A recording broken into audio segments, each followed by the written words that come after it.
Olá pessoal, eu sou o professor Zilfran Fontinelli da disciplina de História do IFCE, Campus Crateús, e é um prazer para mim estar aqui com vocês novamente nesse processo de revisão para o Enem. Nessa primeira questão, nós vamos tratar sobre a questão da identidade negra no Brasil.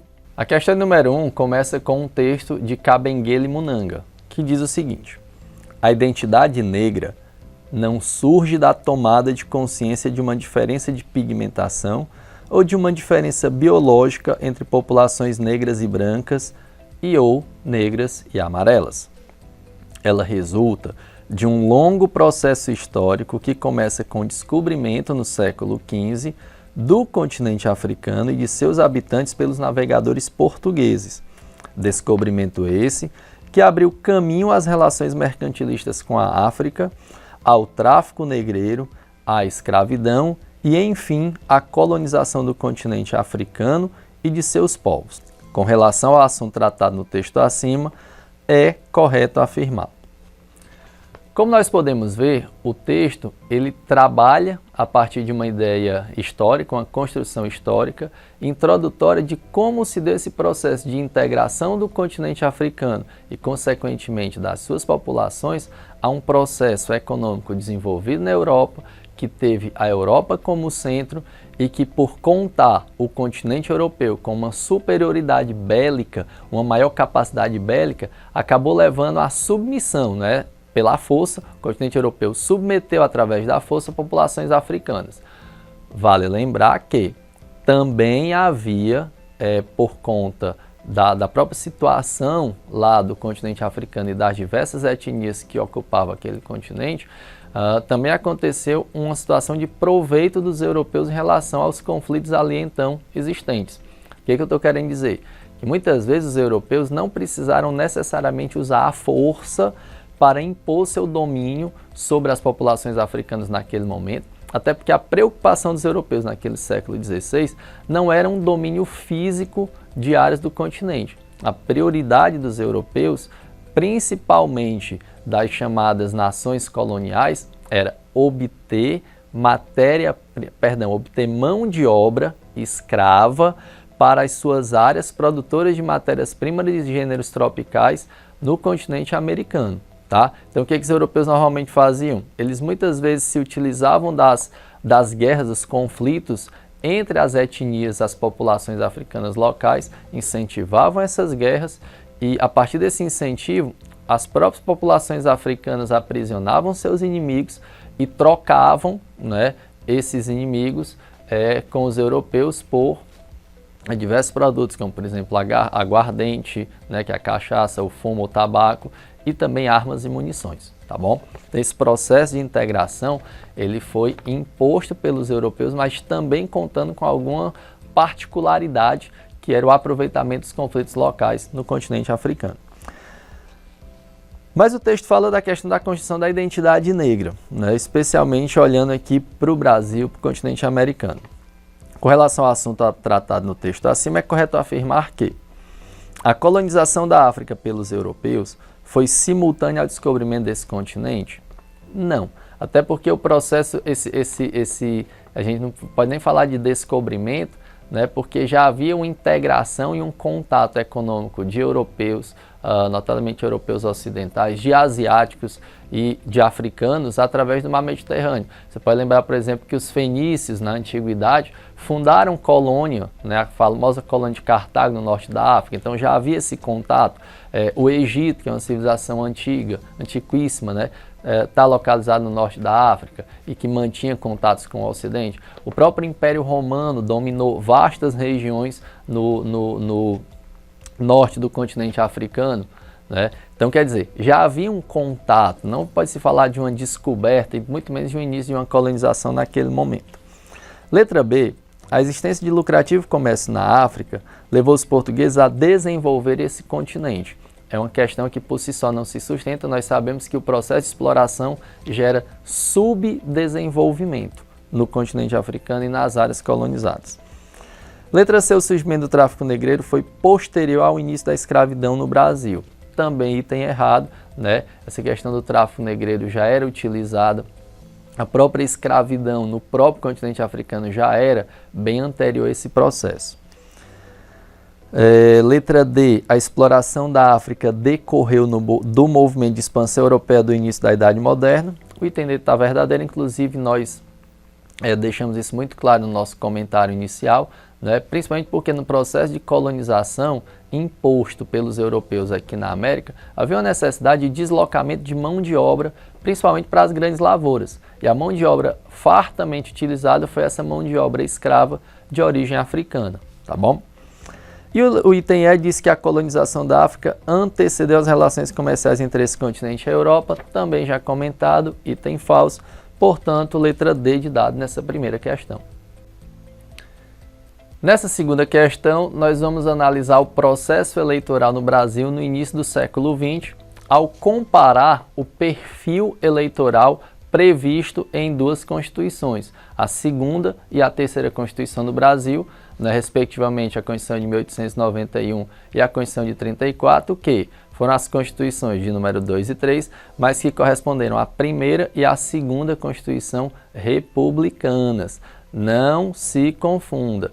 Constituição de 1824 foi a primeira, mas ela foi uma Constituição que trazia a monarquia, tá? Segunda Constituição de 1891, que vai ser a primeira Constituição republicana. Terceira Constituição, a de 34, vai ser a segunda Constituição republicana. Então nós vamos comparar essas duas primeiras constituições no regime republicano. A questão de número 2 diz o seguinte: a definição de eleitor foi tema de artigos nas constituições brasileiras de 1891 e de 1934. Diz a Constituição da República dos Estados Unidos do Brasil de 1891, em seu artigo 70. São eleitores os cidadãos maiores de 21 anos que se alistarem na forma da lei. A Constituição da República dos Estados Unidos do Brasil de 1934, por sua vez, estabelece que, artigo 180, são eleitores os brasileiros de um e de outro sexo, maiores de 18 anos, que se alistarem na forma da lei. Ao se comparar os dois artigos no que diz respeito ao gênero dos eleitores, depreende-se que, muita atenção para essa questão, a gente começa com uma curiosidade, né? Você percebe que neste primeiro momento, nos anos iniciais, a nossa república era chamada de República dos Estados Unidos do Brasil, o que inclusive indica a influência política norte-americana nesse processo de composição do regime democrático republicano brasileiro no início do século XX, tá? E aí ele está comparando duas constituições. Lembrando que a Constituição de 1891, ela vai trazer algumas novidades, né? A primeira é o regime republicano, a segunda é o federalismo, que substituía o unitarismo presente na Constituição de 1824, que lhe antecedeu. Outra definição importante que deve ser trazida em consideração, a Constituição de 1824, que era a Constituição monárquica, ela trazia o voto censitário. A partir da Constituição de 1891, esse voto censitário, ou seja, baseado na renda, foi extinto, né? Mas a Constituição de 1891 trazia o voto aberto, aquele voto em que as pessoas mostravam em quem estavam votando, o que nós sabemos que facilitava a fraude e principalmente o chamado voto de cabresto, o curral eleitoral, controle que era exercido sobre o voto dos eleitores, tá? A Constituição de 34, não podemos nunca esquecer, ela traz duas grandes e importantes novidades, o voto secreto e o voto feminino, tá certo? O voto secreto exatamente para combater essa imposição do chamado voto de cabresto, e o voto feminino, né, vai garantir uma ampliação do número de eleitores no Brasil. Ao olhar os artigos, você também percebe, também chama a atenção a questão da idade. Pela Constituição de 1891, o exercício político era a partir dos 21 anos. A Constituição de 34 reduz esse exercício de cidadania política para os 18 anos, tá bom? Ao se comparar as duas constituições, né, os dois artigos, o item A diz: a Constituição de 34 avançou ao reduzir a idade mínima para votar. Item B: a Constituição de 1891, ao se referir aos cidadãos, referia-se também às mulheres. Não. a gente lembra que o voto feminino ele começa com a Constituição de 1934, então o item B está errado. Letra C, os textos de ambas as constituições, de ambas as cartas, permitiam que qualquer cidadão fosse eleitor? Não. Lembrando que, inclusive, essas duas constituições ainda não permitiam o voto do analfabeto. O voto do analfabeto só vai ser permitido pela Constituição de 88, que é a Constituição que atualmente nos rege. Tá? Letra D, o texto da Carta de 1891 já permitia o voto feminino? Não, a gente não esquece nunca. O voto feminino é implantado pela Constituição de 34. A letra E, a Constituição de 1891, considerava eleitores apenas indivíduos do sexo masculino. Então, resposta correta, letra E de Eva. Essa terceira questão, ela propõe uma reflexão em torno de uma música, a música War, do Bob Marley, que eu convido você para assistir o clipe agora. Why one race want to be rich and the other one be poor? Why one want to fight on the other? It's no more that the youth of today say, no, that can't work no more.